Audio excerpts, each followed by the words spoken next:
பலராமரையே நடுவரா வச்சுட்டார் கிருஷ்ணன்.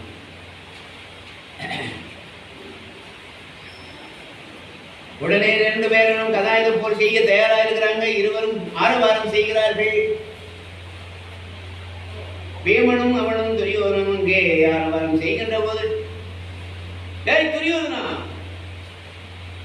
என்ன கைத்தல கட்டி கங்கையில போட்டது, பாம்பை விட்டு கடிக்க பண்ணினது, உண்ணவுணவுல விஷம் கொடுத்தது, அரக்குமானி கட்டி தீ வீசி கொடுத்தது, இதுக்கெல்லாம் இன்னைக்கு நான் ஒரு முடிவு கட்டுறேன். இடிப்பது என்று ஒரு கதையும் என் கதையால் வெகுண்டு, துடிப்பதும் என்று உன்னுடன் உயிர் முறக்கணும் குடியேற, முடிப்பதும் என்று அழல் பிறந்தாள் முகிலோதே முகில் பொடியதே, முடிப்பதும் என்று ஒரு வேளின் பொழுது நீர் முடித்தானே. ஆகினாலே யமனுக்கு விருந்தளிப்பேன், அங்கு யமனுக்கு விருந்தளிப்பேன், எந்த நாடுமே உடைய கொள்வேன் என்ற எந்தனில் சபதமே நிறைவேறி யமனுக்கு விருந்தளிப்பேன், அந்த யமனுக்கு விருந்தளிப்பேன். பாஞ்சாலும் திருமகள் துகிலை புரிந்தவா, அஞ்சாமல் அவையில் அவமானம் செய்தவா. பாஞ்சாலும் திருமகள் துகிலை புரிந்தவா, அஞ்சாமல் அவையில அவமானம் செய்தவா. அந்த கெஞ்சியும் கேளாமல் கொடுமைய செய்த நெஞ்ச பிளரும் குதிரத்தில் பூந்தலும் அவன் முடிப்பார். யமனுக்கு விருந்தளிப்பேன், நான் யமனுக்கு விருந்தளிப்பேன், உன்னை யமனுக்கு விருந்தளிப்பேன். ஆகினாலே என்றுதான் கூந்தலை முடிக்கக்கூடிய நாள், என்றுதான் ரத்தத்தை குடித்து அந்த சபதத்தை நிறைவேற்றக்கூடிய நாள். இன்றே உன்னுடைய யமனுக்கு நான் விருந்தளிக்கப் போகிறேன். அப்ப துரியோதனன் சொன்னா, என்னடா பீமா அளவுக்கு அதிகமா சொல்லுகிறாய், இந்த உலகத்துல அவங்கவுங்க பிள்ளைக்குத்தாண்டா நினைப்பாங்க, யாரும் நினைக்க மாட்டாங்க தெரியுமா? அப்படி நினைத்த போதும் பூர்வ ஜென்ம வினைப்படி முடியுமே தவிர வேறொரு வகையில முடியாது. எனவே அந்த பாஞ்சாலினுடைய கருத்தும் உன்னுடைய எண்ணமும் கெட்டு என்னுடைய நல்வினை பயனானது உன்னுடைய திடத்தை அடித்து இந்த கதாயத்தினாலே என் கருத்தின்படி நான் நிறைவேற்றுவேன். நீ அப்போது இருந்திருப்பாய். இது எனக்கு சொல். அவசர புத்தி உடையவனை, உன் பக்கத்தில் நெருங்கி இருக்கிற சகோதரருடைய உற்சாகத்தினாலும் சில சேனைகளுடைய பெருக்கத்தினாலும் உன்னை மறந்து நீ இந்த வார்த்தைகளை சொன்னாயா? உங்கள் 5 பேரையும் நான் இப்பவே கதாயத்தினாலும் படைத்து உங்களை யாரையும் முடித்து இந்த உலகமே யாவும் நானே ஆளப் போகிறேன் அப்படின்னு அப்ப கூட விட்டு கொடுக்காம பேசுறான் துரியோதனன். 2 பேரும் அந்த இடத்துல சமுத்திர பஞ்சகத்துல யுத்தம் செய்ய ஆரம்பிக்கிறாங்க. நடையொழியாதோன் குமாரனும் நயனும் எனாதோன் விரல் முதல் குமாரனும்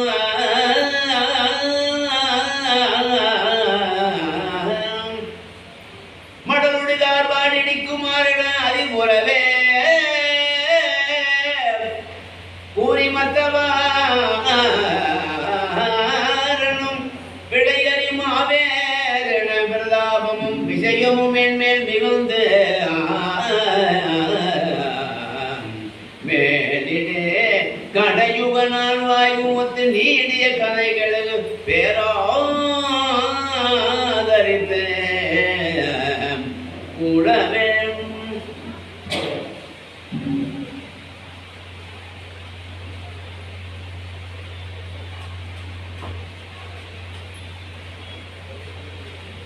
நம பார்வதி பதையே. ரொம்ப சுலபமா இருக்கு. சாப்பிட்டது சீரமாயிடுச்சு. லக்ஷ்மி ரமண கோவிந்தா, வேல் முருகனுக்கு.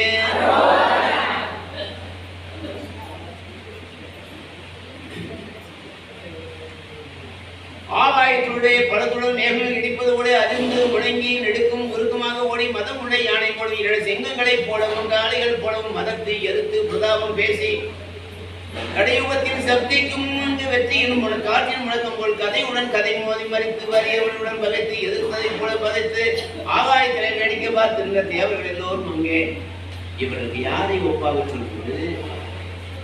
யோசித்தால் ஓமி இல்லாத 2 பேரும் ஒருத்தருக்கு ஒருத்தர் நிகழாத வீரர்களா இருக்காங்க, நிகழாத பலமுடையவர்களா இருக்காங்களே. இப்படிப்பட்ட வகையை பார்க்கின்ற போது உடனே கோபமாக சிரிப்பதாக நகைத்து மூடாதார் காந்தி வெம்பரி எழுந்து பறக்க வதைத்து இழைக்காத வீரர்கள் இருவரும் ஆகாயத்தின் மேல் பாய்ந்தார்கள், அடியிலே குதித்தார்கள். கோபகையினால் சிரிப்பரும் அடே என்று உன்னை உயிரோடு விட மாட்டேன். இவ்வளவு நாள் நான் தேக்கி வைத்தது என்னுடைய ஆத்திரத்தையும் கோபத்தையும் இன்று உன்னை நான் சம்காரம் பண்ணுகிறேன். கோபகையினால் சிரிப்பர் நீர்முன சிறுவதினாலே மடிப்பர் மலர் பூவியல வேதியை விழிப்பர் மார்போடு புரி கிணை போல் அடிப்பர் தோழினை இகழ் புரி நூலோடு கற்ற சாரியை இடம் பண போவார் வட்டமாகுவார் மூடோடு மீதே குதிப்பார். ஆகாயத்தில் குதிப்பார்கள், கீழே இறங்குவார்கள். அப்படியே கதாயத்தில் தூங்கி 2 பேரும் மேலே எறிவாங்க, அப்படியே பிடிப்பாங்க. மண்டலமாக சுழன்று சுழன்று உடனே இருவரும் தாக்குகின்ற அந்த புலி ஓடையடி போடை எல்லா இடத்திலும் முழக்கமாக இருக்கிறது. எல்லா இடத்திலும் அதில் உள்ளது.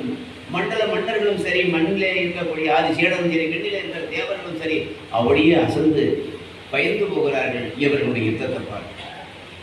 எப்படியாக பார்க்கின்ற போது இணைத்து அண்ட ரெண்ட பகிர அண்டமை கலங்கியது. அண்ட ரெண்ட பகிர அண்டமாகுமே கலங்கியது. அந்த கண்ணையாகுமே கண்டதுண்டம் என்று தொடங்கியது. அண்ட ரெண்ட பகிர அண்டமாகுமே கலங்கியது. மண்டல பயந்து இருவரும் இருவரும் அவதையும் முறையாதே அது வென்று சொன்ன ஒரு மாட்டை அங்கு ஒன்று வேங்கியதைய பெண்ணவர் கண்டு வீங்கினர். அந்த மன்னவர் கண்டு மயங்கினர். சொன்ன சொல்லையே எல்லை இல்லாமல் குடிக்க வேண்டிய என்னவரும் அந்த புகழுமே மோதினார். இப்படி அண்டவெல்லாம் 14 உலகமும் எந்துபட அப்படிப்பட்ட வேகத்தில் இவர்கள் போர் செய்து அங்கே போர் செய்கின்ற போது அந்த நேரத்தில் இப்படியே பீமனும் துரியோதனும் பயங்கரமாக யுத்தம் புரிகிற வேளையில் ஒருவரை ஒருவர் மாறி அடிக்கின்ற போது தொடைகளும் விழாப்புறங்களும் ஆகியவை தெரித்து உதிரமாக ஒப்படி நரம்புகள் இருந்து ஆங்காங்கு நெருப்பு புரி பறக்க இதுவரையும் இல்லாத கொடுமையை இங்கு 2 பேர் கண்டு கடிக்க காணாத வகையிலே உலகத்தை எல்லாம் ஆண்டார். துரியோதனன் சற்று இழைத்தவனாகி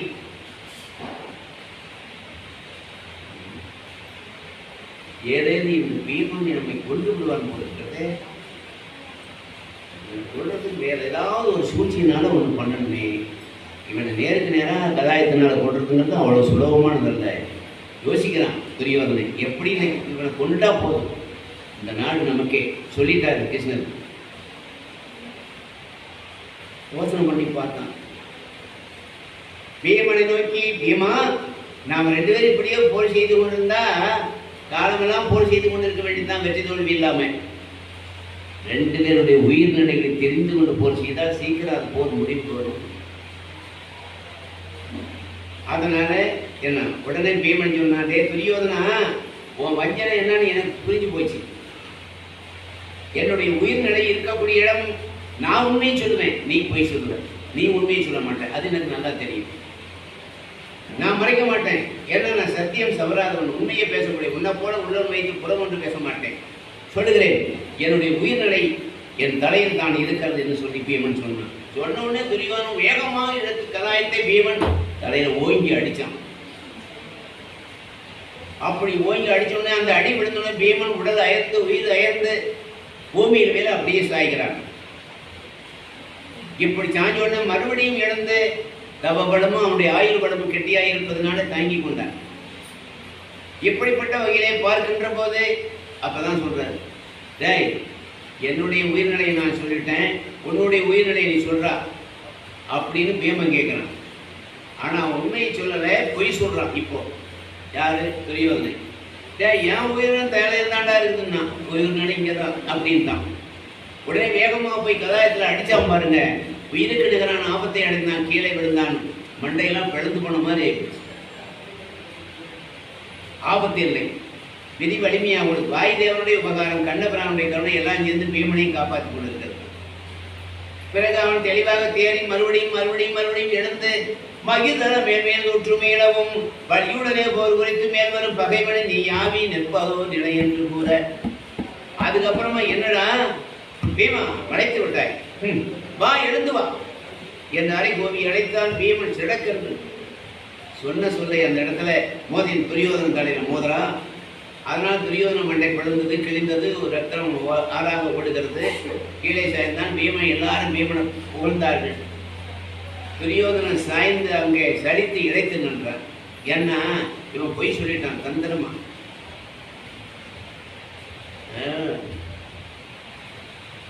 இந்த கிளியோபாட்ராங்கிறவனுடைய கழுத பாட்டு குடிச்சே சிவப்பா மாறிட்டார். கழுத பாட்டு குடிச்சு அப்படின்னு ஒரு பத்திரிகை செய்திக்கு ஒருத்தன் படித்தான். அவன் சுத்த அமாவாசை மாதிரி தான் இருப்பான். நாமளும் கழுத பாட்டு குடிச்சா நம்ம சிவப்பாய மாட்டோம்னு அவனுக்கு ஒரு ஆசை. 4 கழுதையை விலை கொடுத்துவாங்க. விலை கொடுத்து வாங்கி 4 லிட்டர் பால் வாங்கி ஊற்றி அந்த கழுத பாலில் தினம் குடிச்சுட்டே தான் 6 மாதமா. 6 மாதம் ஆகி பழைய கருப்புனாவே இருக்கணும். கொஞ்சம் கூட சிவப்பாவை நிறமே மாறலை. என்னடா ஏமாந்து போயிட்டோம்மா, இவ்வளோ விலை கொடுத்து இந்த கழுதி வாங்கணுமே, நம்ம பழைய நேரம் அப்படியே தான் கொஞ்சம் கூட மாறவே இல்லையே. இப்போ என்ன பண்ணுறது? எப்படியாவது இந்த கழுதியை ஏமாற்றி நம்ம வித்துற வேண்டியதுதான். அதை கொண்டு போய் ஒரு பெரிய சந்தையில் மேலே ஏறி, அடோ பெரியவர்களே, உங்களுடைய பாருங்கள், இது பஞ்ச கல்யாணி குதிரை. இதனுடைய பாலை குடிச்சா என்னைக்கு இளமையா இருக்கலாம்.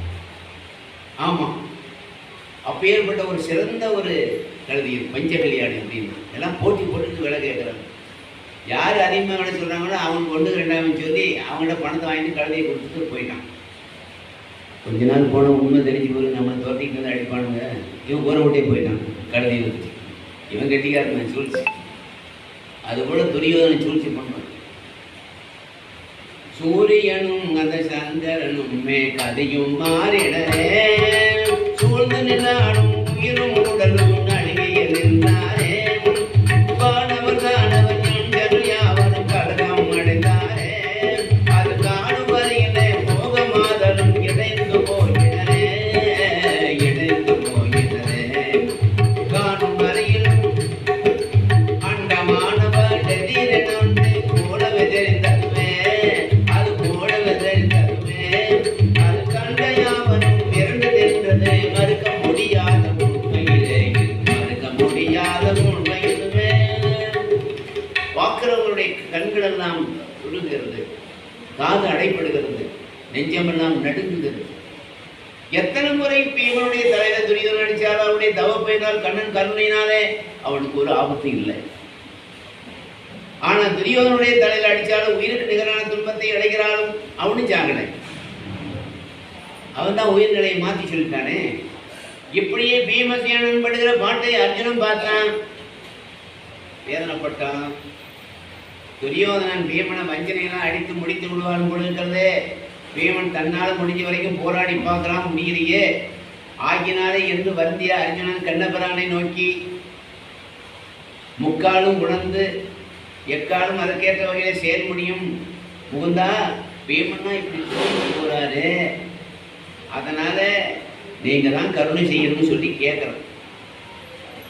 அப்படி கேட்கிற போது அதுக்கு அர்ஜுனன் பார்த்து கண்ணபிரான் சொல்றார். காதல உபதேசம் மாதிரி ஒரு வார்த்தையை சொல்றார். அதை புரிந்து கொண்டவன் இவன். பீமனும் துரியோதனும் கடுமையான போர் புரியும் போது பீமன் பார்க்கிற மாதிரி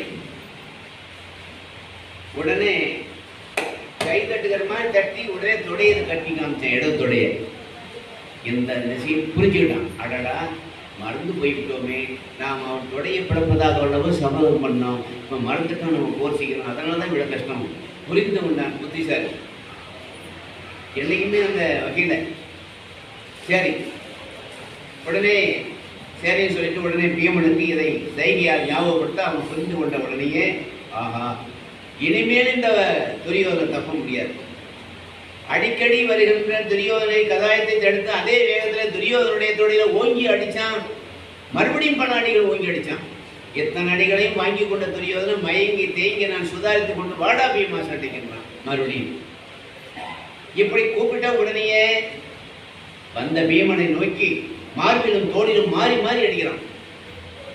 அப்படி அடிக்கின்ற போது மனம் சோர அவளால் சோர நிற்கிறான். மறுபடியும் வீர கொண்டு திடமுடன் துரியோதனுடைய தொடைகளை மீது அடித்தான். அந்த அடிகளை தாங்க முடியாமல் துரியோதனன் மணங்காமணி வேந்தர் மண்ணிலே சாய்ந்தான். பிறகு பீமனாகப்பட்டவன் துரியோதனுடைய தொடைகள் முறிந்தது என்று மகிழ்ச்சி அடைந்து ஆரவாரம் செய்தான். இன்னும் கோபம் அவனுக்கு அதிகமாயிது. மறுபடியும் மறுபடியும் மாறி மாறி அந்த இடத்துல உதைக்கின்றான் அவனை. அவனுடைய 13 வருஷ கோபம் எல்லாத்தையும் அடக்கி வச்சிருந்தான். அதனால அந்த சபதம் நிறைவேற அவனை எப்படியெல்லாம் உதைக்க வேண்டுமோ, எப்படியெல்லாம் அடிக்க வேண்டுமோ அதெல்லாம் செய்து எப்படிப்பட்ட வகையில குறிப்பறிஞ்சு அதை செய்தான். பிறகு அது போல அந்த மாதிரி எப்படிப்பட்ட வகையிலே அவன் தொடையெல்லாம் முறிந்து அந்த நேரத்தில் வேதனையோடு, ஏண்டா நான் தான் தொட முறிஞ்சு தட்ட வளத்தில் கிடக்கிற, திருப்பி நீ இப்படி அடிக்கிறியாடா, ஏண்டா அப்படின்னு சொல்லிட்டு மறுபடியும் இவன் பீமனோடு எப்படியாவது யுத்தம் செய்ய வேண்டும் என்று நினைக்கிறான். அடே துஷ்டனே துரியோதனா, இன்னும் உனக்கு போர் செய்ய வேண்டும் என்ற எண்ணம் இருக்கிறதா? நீ பிழைக்கிறதே பெரிய விஷயமா இருக்கும் போது இன்னும் யுத்தம் செய்ய ஆசையா, பேராசைக்காரப்பே என்று கோரி முழந்தாடினாலே அந்த துரியோதனுடைய தலையை அழுத்தினான். தலையை அற்று போகிற மாதிரி பாதத்தினால் உதைத்தான். மூளைகள் சிதறி வழிய துவைத்தான். வஞ்சகனே, என்றோடு உன் கதை முடிந்தது. ஆணவக்காரனை, என்னை கைத்தலை கட்டி கங்கையில் இட்டது, பாம்பை விட்டு கடிக்க செய்தது, ஊர்வசி நாட்டி குதிக்க வைத்தது, அரக்க மாலை கட்டி கொடுத்த நினைத்தது எல்லா வஞ்சகனுக்கு என்று முடிவு செய்கிறேன். எக்காலத்திலும் இவனை போன்ற துரோகிகளுக்கு, பேராசைக்காரனுக்கு, பொறாமைக்காரனுக்கு இது ஒரு பாடமாக அமைகிறது என்று ஆர்ப்பாட்டமாக கூறி நின்றான். உடனே தருமருக்கு கொஞ்சம் கோபம் வந்தது, துக்கமும் வந்தது. அவர் சொல்றாரு பீமனை பார்த்து, அடிந்ததும் போதும் ஐயா, இவனை எங்கு அடிந்ததும் போதும் ஐயா, துடிக்குது இவனோ என் தொடத்தமிழ்வனுடன் மடித்துமே அடுத்துமே இனி வேணும் நேருமே, அடித்ததும் போதும் ஐயா, இவனை அடித்தது போதும் ஐயா,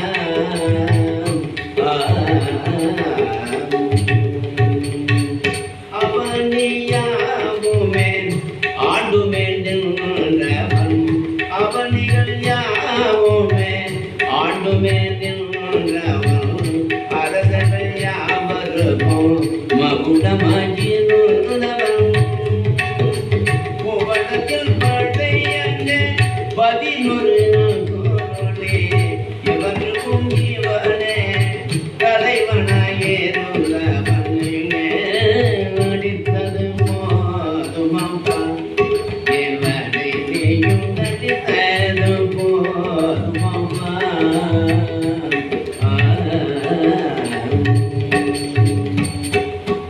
11 அக்களுடைய சேனைகளாக இருந்தவன் 56 தேசத்தை ஆண்டவன்.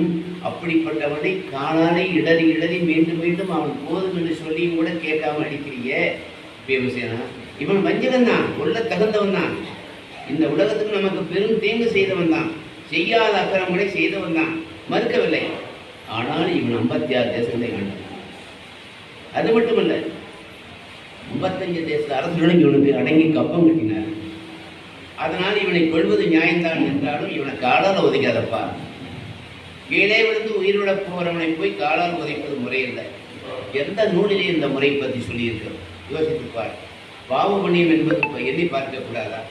இப்படி செய்தால் உன்னை வீரன் என்று எல்லாரும் சொல்வார்கள் என்று நினைக்கிறாயா? இல்லாவிட்டால் உன்னை வீரன் என்று ஒத்துக்கொள்ள மாட்டார்களா?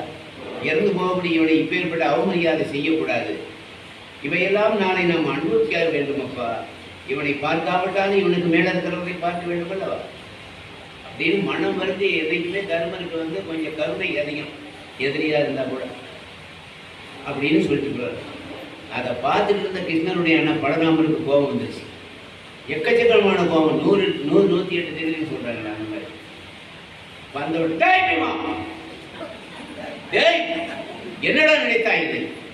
நானும் பார்த்துட்டு இருக்கேன், கதாயுத போர்ல ஏதோ இடுப்பும் கீழே அடிக்கக்கூடாது என்று அந்த சாஸ்திரம் சொல்லுகிறது. நீ நெறி தவறி அடித்திருக்கிறாய், ஏதோ தவறிப்பட்டதோ என்று நான் நினைத்துக் கொண்டிருக்கிறேன். வேண்டுமென்றே நீ அடித்திருக்கிறாய். என்ன துரியோதன மருமகன், அவன் மகளை பானுமதி தான் கொடுத்துருக்கான் அந்த பலராமன். அதனால உரிமை ஆகினாலே இவனை எல்லை மீறி அடித்துக் கொண்டிருக்கிறாய். இனிமேல் உன்னை நானே கொள்கிறேன். அவன் கொள்ளாது போனால் போட்டு கலப்ப, அவர் கலப்பதான் ஆயுதம், அலாயுதம்னு பேரு. எடுத்துக்கொண்டு வேகமா வராது. அப்ப கிருஷ்ணர் தடுத்துட்டார். அண்ணா என்ன இப்படி கோபப்படுறீங்க? சில வார்த்தை சொல்றாரு.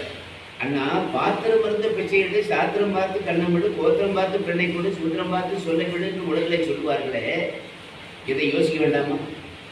அண்ணா நம்ம 2 பேரும் அண்ணன் தம்பி, நமக்குள்ள என்னைக்காவது இப்படிப்பட்ட கொடுமைகளை துரியோதனை செய்த கொடுமைகளை நீங்க எனக்கு செஞ்சிருப்பீங்களா? இல்லை. அப்படி என்னடா செஞ்சான் துரியோதனை? அவன் செய்த சொன்னா நீங்க அமைதியா உட்கார்ந்து பொறுப்பீங்களா? சரி சொல்லு. இந்த பாதகனாகிய துரியோதனன் பாண்டவருக்கு செய்த பொல்லாங்கு இவ்வளவு அவ்வளவுதான் சொல்ல முடியாது, ஏட்டில் எழுதியும் காட்ட முடியாது. அக்னியில் தோன்றிய திரௌபதியை சபையில் ஏற்றி அவருடைய துயிலை உரிந்து பங்கப்படுத்தி வைத்தார். அப்போது நீங்கள் கண்ணால் பார்த்து கொண்டிருந்தீர்களா? நீங்க பார்த்துட்டு இருந்தா அன்னைக்கு நான் பேமெண்ட் செய்யதை விட அதிகமா நீங்க அவனை துரியோதனை அடிச்சிருக்கீங்க. ஆனா பின்னால விஷயத்தை கேள்விப்பட்டு ஒரு வார்த்தை கூட நீங்க துரியோதனை கண்டிக்கல. அப்போது உங்களுக்கு சுவையாக இருந்ததா? இப்ப போம் பீமன் அவனை வளர்த்து பத்தி உங்களுக்கு ஆத்திரமாக வருகிறதா? தர்ம நியாயங்கள்லாம் ஒரு பக்கம் தான் இருக்க வேண்டுமா? திரௌபதியை துயில் உரிந்த போது எல்லா ஆசனங்களும் இதை கண்ணால் பார்த்து கொண்டுதானே இருந்தார்கள். தெய்வத்தை நோக்கி அழுத கண்ணோடு என் கருணை இல்லாதிருக்குமானால், நான் என்னுடைய கருணை இல்லாதிருக்குன்னு சொன்னா அவளுடைய மானம் படைச்சிருக்குமா அந்த சபையில? முகுரா நன்மைந்தனும் வீமனும் முடியாத வெறும் பகையாளர்கள் வகிவாளர் திருந்தவை ஊடுரை வாழ்வாதவன் பஞ்சினமோ தினமன் இகழ்வார் சிலையின் குருவானவன் எடு சாபமும் உண்டு, திரௌபதி விபகர் சாபமும் உண்டு, அதனால் எதில் படுமேயவன் வெங்கதை நாரியவன். இந்த துரியோதனை சபையில இடது துடை காட்டி, மனைவிக்குரிய இடது துடை காட்டி அதுல கொண்டு வந்து இந்த பாஞ்சாலியை உட்கார வைங்கடா என்று சொன்னான். அது தவறு இல்லையா? ஆடை விலைக்கு சபையில காட்டுறான், அவளை தூக்கிட்டு வந்து என் இடத்துடையில உட்கார வைங்கடா என்று சொன்னானே. அப்போது பீமன் சொன்னா, அந்த மனைவிக்குரிய இடது தொடையை நான் என் கதாயத்தினால பிளந்து விளக்கிறேன்னு சொல்லி சபதம் செய்தார். திரௌபதி அந்த துடைகள் பிளந்து அதனுடைய காக்கையிலும் கழுகளும் கொத்த கிடவது என்று அவளும் சாபம் கொடுத்தார். பின்னாலே ஒரு சமயத்துல முன்னாடி ஒரு சமயத்துல வைத்திரே முனிவர் அவன் தொடைகளை தட்டினாலும் துடவழியா தாண்ட உனக்கு உயிர் போகணும் அவரும் சாபம் கொடுத்தார். 3 பேருடைய யார் சாபம் கொடுத்தா படிக்க தெரியுமா? பத்தினி பக்தர்கள் தத்துவ ஞானிகள். பத்தினிகள் பக்தர்கள் ஞானிகள், இந்த 3 பேர் சாபம் கொடுத்தா உடனே படிக்கும். அது பொய்யாகாது. அதுதான் நடக்குது. அதை விட்டு இவனை அடித்தது தவறு என்று சொல்கிறீர்களா? பேமன் அந்த சபதத்தை நிறைவேற்றினான். இதுல என்ன தவறு இருக்கிறது? அவன் செய்யாம போனா செய்த சாபம் பொய்யாகி விடும் அல்லவா? இவங்க 4 பேர் சபதம் பண்ணி 5 பேர் சபதம் பண்ணி இருக்காங்க, அது பொய்யா போயிட முடியா?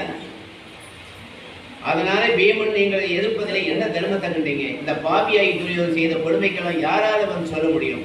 1000 நாவுகள் படித்த ஆதிசேஷனாலும் சொல்ல முடியாது இவனுடைய அக்கிரமங்களை. இருந்தாலும் சொல்லுகிறேன் கேளுங்கள். நமது மருமகனாகிய அபிமன்யுவை ஒண்டியாக இருக்கிற சமயத்தில் 13வது நாள் போரில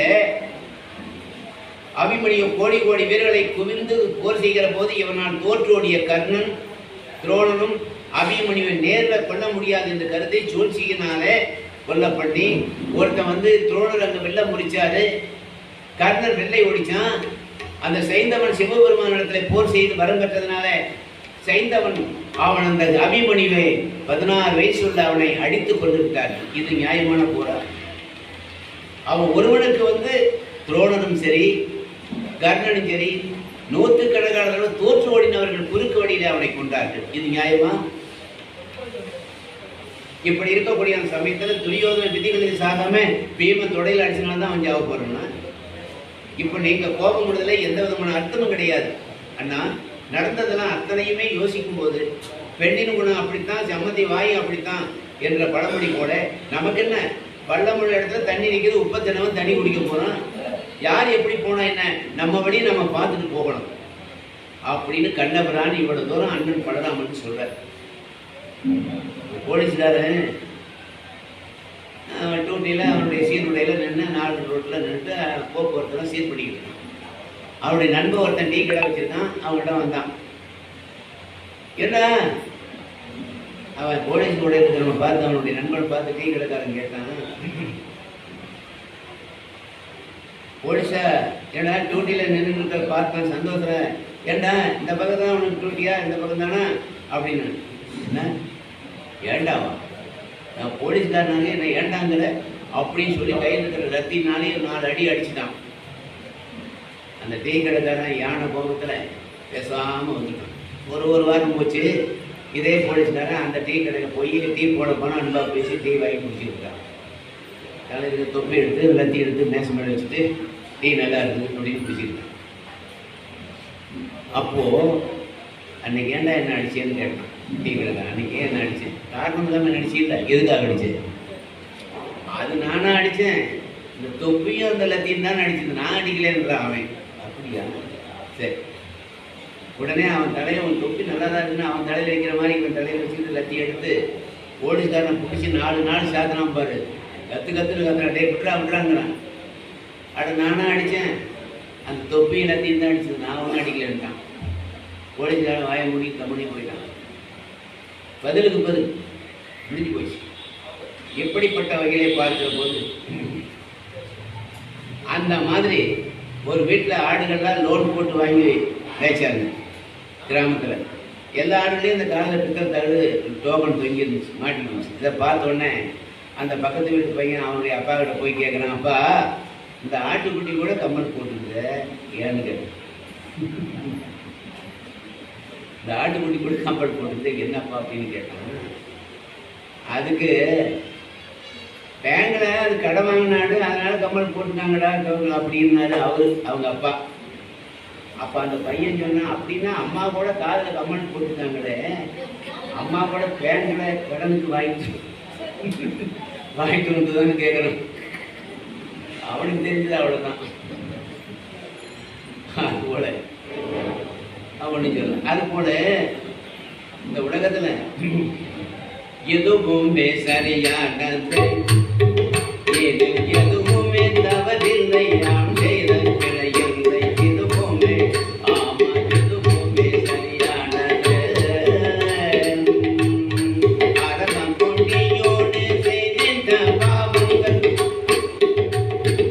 அரசம் கொண்டியோடு செய்த பாவங்கள் நிறையவே தான் உண்டு, அதனாலே பட்டானை எதுவுமே சரியானது, எதுவுமே தவறில்லை, அவன் செய்த பிழையாலே இது ஒன்றும் ஆமா எதுவுமே சரியானது. அபிமன்யு தன்னையே அநியாயமாக கொண்ட அரவானை முறைகேடாய் அசுரனை விட்டு கொண்டான், எதுவுமே சரியானது, எதுவுமே தவறில்லை, அவன் செய்த பிழையாலே எதுவுமே சரியானது. அதனால்தான் இதுக்கு இது அந்த வகையிலே அவன் செய்தான். இதில் என்ன தப்பு இருக்கிறது? இதெல்லாம் கேட்ட பலராமன் கிருஷ்ணனுடைய அண்ணன் கோபம் மாறி குளிந்த தண்ணீரை போல மனம் குளிந்து, தம்பி உன்னுடைய நினைவின்படி தான் எல்லாம் நடக்குது, நான் என்ன பண்ண போறேன், இதில் நான் தலைக்கு ஆக போகிறது ஒன்றும் இல்லை, நான் துவாரைக்கு புறப்படுறேன்ப்பா என்று கூறிவிட்டு போயிட்டேன். எப்படியாக பலராமன் சொல்லக்கூடிய கிருஷ்ணனுடைய அண்ணன் போன பிறகு என்ன அவரை சமாதானப்படுத்தி இவர் அனுப்பிச்சார். உடனே பரமாத்மா தர்மரை நோக்கி சொல்றார், முரசகேதனரே, பீமன் துரியோதனை காலால உதச்சதுக்காக நீங்க ரொம்ப வருத்து நெருத்து பேசினீங்களே, மனம் காத்தீங்க, அதனால சும்மா இருக்கிற எங்க அண்ணன் பலராமருக்கு கோபம் வந்துச்சு. அதனால அவரும் கோபத்தை அடைஞ்சு கிளம்பித்து வைக்கிறார். இதனால எப்படி இந்த அரவக்குடியன் செய்த பொல்லாங்களையும் ஏசின பேச்சுகளையும் மனதில் வைக்காமல் நீங்க மறந்தீரா? இப்போதுதான் அவருக்கு நீர் கூட பிறந்தீங்களா? உங்களை கொள்வதற்கு அரக்கமானி கட்டி அதுக்கு ஒரு ஆளை வச்சு கொளுத்து நினைச்சானே, அதை மறந்துட்டீங்களா? விஷம் வச்சு செடத்துல கொள்ள வச்சானே, அந்த பொய் சூதாடி பொருளெல்லாம் கவர்ந்து கொண்டு அருள் இல்லாம அண்ணன் மனைவி கூட பார்க்காம சபையில சுயில் உரிந்தானே, இதெல்லாம் நீங்க மறந்து போயிட்டீங்களா? இப்படிப்பட்ட வகையில 12 வருஷம் காட்டுல ஓட்டி விட்டானே, அந்த வனத்துல ஒரு முனிவர் மூலமாக பூதத்தை உண்டாக்கி உங்களை கொள்ள நினைச்சானே இந்த துரியோதனை. அப்படிப்பட்ட பூதத்தை உண்டாக்கி காலமா முனிவரையே உயிரை கெடுத்தானே. தூர்வாச முனிவர் சோறு கேட்டு வந்த போது துன்பப்படுத்தினானே. இந்த போர்ல இறக்குற வரைக்கும் பாண்டவருக்கு நாடு கொடுக்க மாட்டேன்னு பிடிவாதம் இடத்துல வாதிட்டானே. உலகத்துல பல பேரை குறுகியாத்துல கூட்டிக் கொண்டு வந்து கொள்ளை கொடுத்தானே. இதெல்லாம் நீங்க மறந்துட்டு பேசுறீங்களா தருமுறைன்னு கேட்டு, இப்படிப்பட்ட பாவியை காலால் உதைச்சாருன்னா என்ன முடிவு போக போகுது? அந்த பாவி துரியோதனன் செய்த காரியத்தை விட இங்கே பேமன் செய்த காரியம் ஒன்றும் பொல்லாத விஷயமே இல்லை. இவற்றையெல்லாம் உமது மனதுக்குள்ளே யோசித்து சொல்லும் என்று கண்ணபிரான் சொல்லுகிறார். அப்போது பீமனுக்கு கோபம் அளித்து தருமனிட சொல்றான், அண்ணா, ஒரு நல்ல மனிதனுக்கு பொல்லாங்கு வந்தா, துன்பம் வந்தா, துயரம் வந்தா அவனை தாங்கணும், அவனை காப்பாற்றணும். இந்த கொடிய பாவிக்கு யார் இறக்கப்படுவார்? யார் இறக்கப்படுறாங்களோ அவனுக்கு தான் பாவம் சேரும். அண்ணா, இவனுக்கு இறக்கடாம, இந்த பாவி இடத்துரோகி, குலத்துரோகி, குணத்துரோகி ஆகினாலே இவனை அடித்ததுனாலே, பீமன் அடித்ததுனாலே நீங்கள் கோபப்படுவதனால எந்த விதமான அர்த்தம் கிடையாது. நான் என்ன உயிர்நிலை எது கேட்டது என்றதுக்கு நான் உண்மையை சொன்னேன். அவன் தொடை என்று சொல்லாமல் தலை என்று சொன்னானே, பொய் போன இந்த துரோகிக்காக இப்ப இறங்குவது. இப்ப ஏற்பட கொடியோட தலையை மாத்திரமல்ல, இன்னும் என்னென்ன செய்தாலும் அது தவறு இல்லை, அது பாவம் இல்லை என்று கிருஷ்ண பரமாத்மா சொல்ற. பகவானே, எல்லாம் நம்ம என்ன செய்வோம்? அவருடைய ஒழுவினைப்படி எல்லாம் நடக்குது. யாரால வெல்ல முடியும்? பீமனை இவன் வெறுத்து கொள்வதிலும் பிரயோஜனம் இல்லை. இப்ப ஏதோ 3 உலகம் பால்பட்டு போக முடியாது. நம்ம முனைந்த போல எல்லாம் நல்ல செயலாக தான் முடிஞ்சது. தெய்வ செயலை தான். பீஷ்மரு, துரோணரு, கர்ண, சல்லிய இவங்கெல்லாம் எல்லோரும் ஜெயிக்கக்கூடிய ஆற்றல் இருந்தும் கூட சேராத இடத்தை சேர்ந்ததுனால முடிவை எடுத்து அவ்வளவு சாமர்த்தியசாலி. இப்போது எல்லாவற்றுக்கும் மூலகாரனாக விளங்கக்கூடிய துரியோதனும் முடிய போறான். எல்லாம் எங்களை சாட்சியா வச்சுக்கொண்டு எல்லா வேலையும் நீங்க முடிச்சுக்கிட்டு இருக்கீங்க பெருமானே. உங்களுடைய விசித்திரமான செயல்களை எல்லாம் யார் அறிந்து கொள்ள முடியும் சொல்லுங்கள் என்று தர்மர் சொன்னார். அங்கே உடையன்றே உலகேன் நடக்குமா உலகே நில உடையன்றே உலகே ஆண்டோரும் பெரியோரும் மன்னரை மன்னவரும் அறகொடியோல் பேச்சை கேட்டு நடியோடும் ஆண்டு போன உடையன்றே உலகே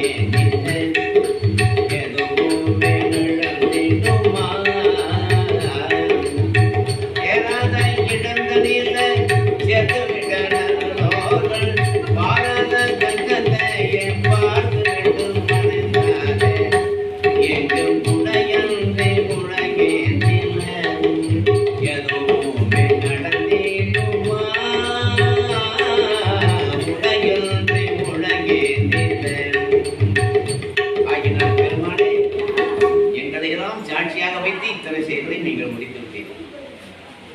இவங்கெல்லாம் இப்படி பேசிக்கிட்டு இருக்கும்போது பீமனும் அங்கே தருமரும் கிருஷ்ணனும் பீமன் கதையினால அடிபட்டு சோர்ந்து விழுந்த அந்த துரியோதனும் மெதுவா அப்படி கண்ணை முடிச்சு பார்க்கறான். 2 பேரும் பேசுறது கேட்டுக்கிட்டு தான் இருந்தான். ஆமா, நான் ஒருத்தன் தான் நீதி தவறியவனா, நீங்களாம் பெரிய யோக்கியவான்களா? பீஷ்மரையும் துரோணரையும் இவர்கள் சந்தோஷமாய் சாக முடியாதான் செய்தார்களா? கொலைபாதர்கள் இவர்கள், நீங்கள் மகா வல்லவர்கள் தான். கர்ணனுடைய தேலை பூமியில புதைந்த போது அதை தூக்கி விட நினைச்ச போது அர்ஜுனன் அங்கே அம்பு விட்டானே, இது நியாயமா? சூரியனை மறைத்து மோசம் செய்தவனை கொண்டீர்களே, சாத்தகியை கொல்ல முடிந்த போது பூரிசிரவா வேணுங்கிற விண்ணோட வானோட அறுத்தெறிந்தீர்களே, துரோணனை கொள்வது கேவலம் ஒரு பொய்யை சொல்லி கொண்டீர்களே, இப்போது நடந்த யுத்தத்தை என்னுடைய தொடையை காட்டி எண்ணுயிர் போகும்படி செய்தீர்கள். எப்படி தருமம் தவறாத தருமனை கூட இல்லாத பொல்லாதான் சொல்லி அவன் மனதை மாற்றி அவன் பேரையும் கெடுத்து என் சீரையும் எடுத்து முடித்து விட்டீர்களே. நீங்கள் நினைச்ச காரியமெல்லாம் முடித்து விட்டதல்லவா? இனி போய் நீ நிம்மதியாக தூங்குவாய் அல்லவா என்று துரியோதனன் கேட்கலாம். அதுக்கு பதில் சொல்ற, துரியோதனா, தர்மத்தை நான் மீறியதாக நீ சொல்லுகிறாயே, நீ செய்த பாவங்களை மறைத்து விட்டு பேசுகிறாய். உன்னுடைய பாவங்களை நான் சொல்லட்டுமா? நான் தூதுபோது வந்தாலோ இப்படிலாம் நடக்கணும்னு சொன்னேன், நீ கேட்டியா? கேட்கல, மறந்துட்டாய். யுத்தர வீட்டில் பீஷ்மர் சொன்ன புத்திமதிகள்னா எல்லாத்தையும் தள்ளிவிட்ட. என்னுடைய வார்த்தை உனக்கு கரும்பாய் இருந்த காரணத்தினாலே இப்போது எங்கே இந்த நிலை அடைந்து பட்ட பிறகும் தெரிந்து கொள்ளவில்லை என்று சொன்னால் உன்னை யாரா திருத்த முடியும்? குணம் மாறவில்லை. பூரி சிரவாவை கொண்டது தவறுங்கிற, தனக்கு துணையா வந்த ஒருத்தருக்கு துணை செய்வது தவறா? ஆகினால அப்படிப்பட்டவர்களை எல்லாம் நீயாக இருந்தா வேடிக்கை பார்த்து சும்மா இருப்பியோ? உதவி செய்தால் அது பிழையாகுமா என்ன? அது மட்டுமல்ல, கர்ணன் விஷயத்தை சொன்னேன். ஒரு முனிவருடைய சாபத்தினால தேர் மண்டலம் பதிச்சு போச்சு. அர்ஜுனனை போர் செய்தான், பதிலுக்கு அடைவிட்டு அர்ஜுனன் கொண்டான். எப்படி அவனுக்கு முடிவு காலம் வந்து விட்டது? அது ரதத்தில் இருந்தான்னா அடித்தாளன்னா, நிலத்துல இருந்தபோது அடித்தாளன்னு, இறந்து போகிற கட்டைக்கு இதெல்லாம் ஒரு பேச்சா? வரிசையாக பதில் சொல்லிக்கொண்டே வந்தார் கிருஷ்ணபுரம். ஏதினால் குற்றம் போல் தன் குற்றம் பார்த்து தீர்வுண்டோம் பண்ண வைக்கும் திருமணம் சொன்னார். ஒவ்வொருத்தரும் தன்னுடைய குறையை சொல்லாமல் அடுத்தவங்க குறையே பார்த்து சொல்லிக்கிட்டு இருப்பாங்களாம். தன்னுடைய குறையை நினைச்சாங்கன்னா அடுத்தவனை குறை சொல்லுவாங்களோ? சொல்ல மாட்டாங்க. அப்படிப்பட்ட வகையை பார்க்கின்ற போது எல்லாத்துக்கும் பதில் சொன்னார். பொதுவாகவே இதையெல்லாம் அந்த மூடனாக இருக்கக்கூடிய துரியோதனன் கேட்கவில்லை. ஏன்னா அவன் பிறவியிலேயே மூடன். அவனுக்கு யார் சொன்னாலும் கேட்க மாட்டான். உலகத்துல தர்மனும் துரியோதனாதிகளும் ஒரே முனிவரிடத்துல தான் கல்வி கற்றுக்கொண்டாங்க. துரோணன் தர்மன் தர்மம் தவறாம இருக்கிறாரு, இவன் தர்மம் தவறி நடக்கிறான் அப்படின்னா அது இயற்கை குணம். படிச்சதுனால மட்டும் எல்லாரும் அறிவாளி ஆக முடியாது. படிப்புக்கும் அறிவுக்கும் ரொம்ப தூரம். படித்ததுனால மட்டும் எல்லாரும் அறிவாளி ஆக முடியாது. படிப்புக்கும் அறிவுக்கும் ரொம்ப தூரம் ஆகினாலே அங்கே இயற்கையான குணம் தான் முன்னால் வந்து நிற்குமே தவிர, படித்ததுனால மட்டும் எல்லாரும் அறிவாளி ஆகிட்டா நேரம் 100க்கு 90 பேர் இன்னைக்கு அறிவாளியாக இருக்கணுமே, ஏன் இல்லாமல் போயிட்டாங்க? அதான் சிந்திச்சு பார்க்க வேண்டிய ஒரு விஷயம். அப்படிப்பட்ட வகையில் ஒருத்தன் சொத்த கையில் ஒருத்தன் கை நொண்டியா ஒருத்தன் தான் ஒரு ஊரில் எல்லாத்தையும் இடைஞ்சல் பேசுவான், எல்லாரையும் கிண்டல் பேசுவான், எல்லாரையும் கெடுக்க நினைப்பான். நாமளே நொண்டி கைனா இருக்கிறோம் அப்படின்னு அவன் நினைக்கல. அது மாதிரி இருக்கும்போது ஊராரெல்லாம் அவன் மேலே ஒரே வெறுப்பு. அவங்கள்ட்ட யாரும் பேசுறதே இல்லை, பார்த்தா தான் கிண்டல் பண்ணுவான் அப்படின்னு.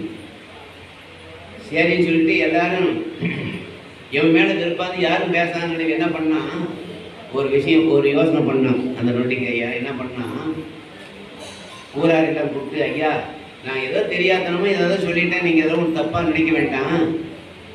நீங்கள் எல்லாரும் சேர்ந்து என்னை சுடுகாடு பக்கம் போய் என் கையை காடு எல்லாம் தனித்தனியாக வெட்டி துணியில் போட்டு மூடிடுங்க அவனே சொல்கிறான். சரின்னு ஒத்துக்கிட்டாங்க. போய் இவன் மூளையில் குறைஞ்சா போதுன்னு அவங்க ஊரெல்லாம் நினைக்கிறாங்க. அப்படியே செஞ்சிருவோம் அப்படி சொல்லிட்டு உடனே போலீஸ் ஸ்டேஷனுக்கு ஒரு தபால் அனுப்பிச்சிட்டான். என்னன்னு, ஊரெல்லாம் சேர்ந்து என் கை காலெல்லாம் வெட்டி போட்டாங்க, நம்ம புதைச்சிட்டாங்கன்னு எல்லாரும் மேலேயும் எழுதி முதல்ல போலீஸ் ஸ்டேஷனுக்கு அனுப்பிச்சுட்டான். இவங்க ஊரெல்லாம் அவன் கை காலெல்லாம் தனித்தனியாக வெட்டி அந்த குழியில் போட்டு மூடிட்டாங்க. அப்புறமா போலீஸ் வந்து எல்லாரையும் ஒரே கூட்டிகிட்டு போச்சு. செத்துங்கெடுத்தான் சொத்தை கையன்னா. இதான் அவன் செத்து மற்றவங்களை வாழ வைக்கிற எல்லாரையும் மாட்ட வச்சுட்டு போயிட்டான். அது போலதான் துரியோதனன். எப்படிப்பட்ட வகையிலே பார்க்கின்ற போது இப்போ கிருஷ்ணமூர்த்தியும் பாண்டவர்கள் பீமனை புகழ்ந்தவனும் பாசறை நோக்கி வருவதற்கு முன்னதாக கதிரவன் மேற்கடலை சாய்ந்து மறைந்து விட்டான். துரியன் ஏராளமான நகதிகளையும் ஆபரணங்களையும் பாண்டவர்கள் வசமாக்கி கொண்டு அதற்கு காவலும் வைத்துவிட்டு பகவான் பாண்டவர்களையும் துஷ்டத்தையும் சாத்தகியை நோக்கி சொல்றார். இப்ப நடந்ததுக்கு பின்னாலும் ஏதோ ஒரு கொடுமை நடக்க இருக்குது. அது நான் இப்போது என்னன்னு சொல்ல மாட்டேன். அதனால அதுக்கு தகுந்த மாதிரி நாம் செயல்பட வேண்டும்.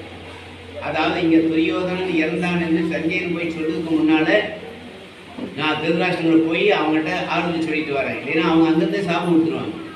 அதே மாதிரி திருதராஷ்டிரம் காந்தாரிட்டு போய் எல்லா தவறும் துரியோதனன் பக்கம் தான் இருக்குது, அதனால இப்படி செஞ்சுட்டாங்கிற அந்த ஆறுதலையெல்லாம் இவர் சொல்லிட்டு வந்துட்டார். அதுக்கப்புறம் வியாசமுனி இருந்தார், நீங்களே இருக்கிறத சொல்லுங்க அவங்களுக்கு ஆறுதல்னு வந்துட்டார். இதெல்லாம் இப்படி இருக்கக்கூடிய சமயத்தில் அதுக்கு பின்னால அதன் பிறகு பகவான் உடனே இங்க வந்து பாண்டவர்கிட்ட எல்லாம் சொன்னார். பாண்டவர்களே,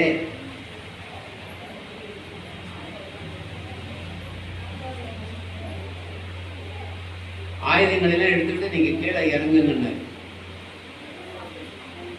ஆயுதங்கள் எடுத்துட்டு அர்ஜுன உட்பட எல்லாம் தேர் வந்து இறங்கிட்டாங்க. உடனே அந்த தேர் குப்பீர்னு அப்படியே நெருப்பு பிடிச்சி இறங்கி போச்சு. என்ன காரணம்னு யாருக்கும் தெரியல.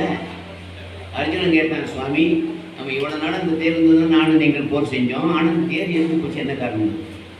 அக்னி தேவன் இந்த காண்டாவனத்தை எரித்த போது ஒரு தேரை கொடுத்தானே, அப்போ அவன் சொன்னான், என்ன சொன்னான்னு கேட்டா, இந்த தேர் வந்து 18 நாள் பாரத போர் முடிகிற வரைக்கும் இருக்கும், எல்லா விதமான சக்தி ஆயுதங்களை எல்லாம் கூட தாங்கி கொண்டிருக்கோம். ஆனால் பாரத போர் முடிஞ்ச உடனே இதை எரிஞ்சிடும், நீங்க அதுக்குள்ள இறங்கிடணும் அப்படின்னு. அதனால இப்ப போர் முடிஞ்ச உடனே அக்னி தேவன் அந்த தேரை திருப்பி அழைத்துக் கொண்டார் அப்படின்னு சொல்ல. இப்படின்னு சொல்லும்போது அதனால எல்லாரும் பகவானை கும்பிட்டாங்க. நீங்க மட்டும் இல்லைன்னு சொன்னா நீங்க மட்டும் இல்லைன்னு சொன்னா நாங்க இறந்து போயிருக்கோம் அப்படின்னு பகவான் பொருள் பேசுறாங்க.